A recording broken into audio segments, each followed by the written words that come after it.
রাত তখন 12:40। ঢাকার মিরপুর থেকে মতিঝিলের দিকে খালি রাস্তায় সিএনজি চালাচ্ছিল রহিম মিয়া। বয়স 50-এর কোঠায়, চুলে পাক ধরেছে কিন্তু শরীর এখনও শক্তপোক্ত। 20 বছর ধরে এই শহরের রাস্তা চেনে সে হাতের তালুর মতো। রাতের শেষ ভাড়া নেওয়া হয়ে গেছে, এখন বাড়ি ফেরার পালা। গ্যারেজ থেকে বেরিয়ে শ্যামলীর মোড়ে পৌঁছতেই পেছন থেকে ডাক শুনল, ভাই একটু যাবেন? রহিম মিয়া ব্রেক কষল, পেছনে তাকিয়ে দেখল একটা মেয়ে দাঁড়িয়ে। বয়স 20-22 হবে, সাদা সালোয়ার কামিজ পরা, চুল খোলা, মুখে অদ্ভুত একটা বিষণ্ণতা। কোথায় যাবেন আম্মা? রহিম মিয়া জিজ্ঞেস করল।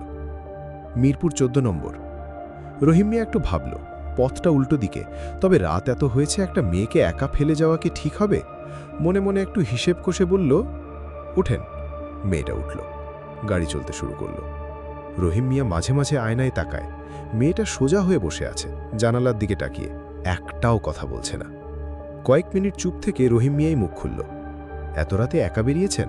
বাড়িতে কেউ নেই?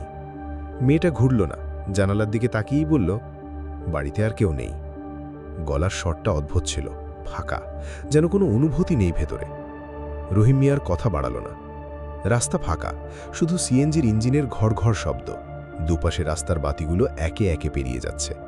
তখনই রহিম মিয়ার নাকে কি একটা লাগল, ফুলের গন্ধ, তীব্র, অদ্ভুত রকম ঠান্ডা একটা গন্ধ, যেন রাতের কবরস্থান থেকে বাতাস আসছে। রহিম মিয়ার বুকের ভেতরটা কেমন যেন করে উঠল, কিন্তু নিজেকে সামলে নিল। আরে হয়তো মেয়েটা পারফিউম মেখেছে, এত রাতে বেহুদা ভয় পাচ্ছি কেন? মিরপুর 7-এর মোড়ে এসে মেয়েটা হঠাৎ বলল, একটু থামবেন? রহিম মিয়া থামল। মেয়েটা বলল, আমার বাবা ওখানে থাকেন।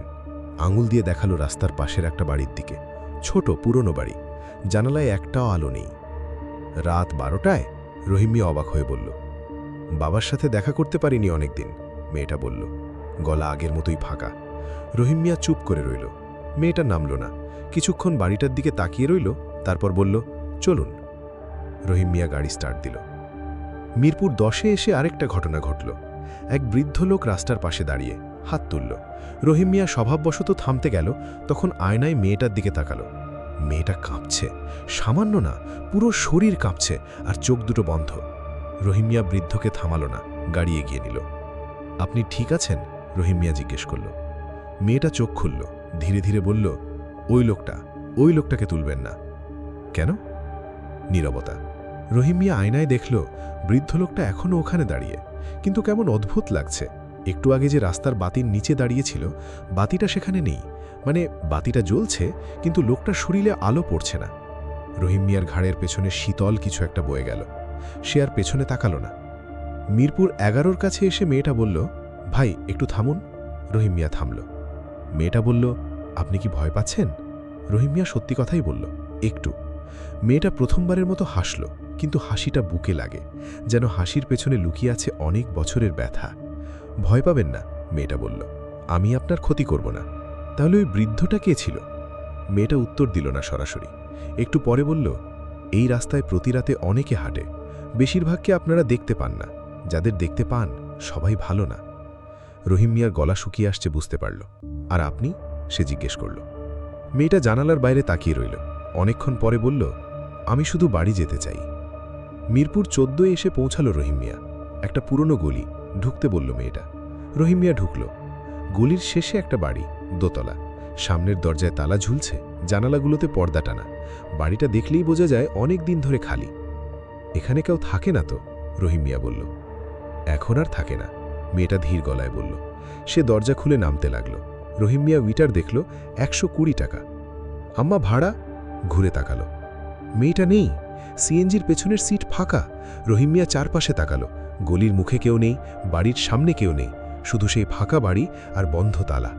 তখনই তার মনে পড়ল, পুরো রাস্তায় সিএনজির দরজা একবারও বন্ধ হওয়ার শব্দ সে পায়নি।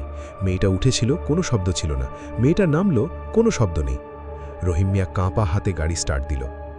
পরদিন সকালে রহিম মিয়া পাড়ার চায়ের দোকানে গল্পটা বলল। বুড়ো আলন সাহেব চুপ করে শুনলেন, তারপর একটা দীর্ঘশ্বাস ফেলে বললেন, ওই বাড়িটার কথা জানো তুমি? কি হয়েছিল? বছর 3 আগে ওই বাড়ির মেয়েটা নীলুফার বাবার সাথে থাকত। একদিন রাতে বাড়ি ফিরছিল, রিকশাওয়ালা আধা রাস্তায় নামিয়ে দিয়েছিল, বাকিটা পথ হেঁটে আসছিল একা। আলম সাহেব থামলেন। তারপর আর বাড়ি পৌঁছায়নি, পরদিন সকালে পাওয়া গেছিল মিরপুর 10-এর মোড়ে, রাস্তার পাশে। রহিম মিয়া শীতল হয়ে গেল। আর তার বাবা? আলম সাহেব বললেন, মেয়ের শোকে মারা গেছিলেন কিছুদিনের মধ্যে। বাড়িটা তখন থেকে বন্ধ। রহিম মিয়া মনে করল, ওই মেয়েটা মিরপুর 7-এ যে বাড়িটার দিকে তাকিয়েছিল আর বলেছিল বাবার সাথে দেখা করতে পারিনি অনেকদিন, সেটা কোন বাড়ি? আর মিরপুর 10-এর মোড়ে যে বৃদ্ধকে দেখেছিল, যার শরীরে আলো পড়ছিল না, সে কে? সে চায়ের কাপ রেখে উঠে পড়ল।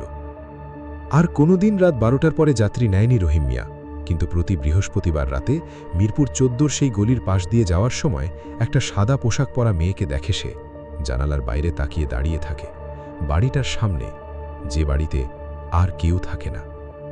এখানেই শেষ আজকের গল্প। ঘুমোতে যাওয়ার আগে জানালাটা একটু দেখে নিন, বাইরে কেউ দাঁড়িয়ে আছে কিনা। ভালো থাকুন, আর রাতের রাস্তায় সাবধানে থাকুন।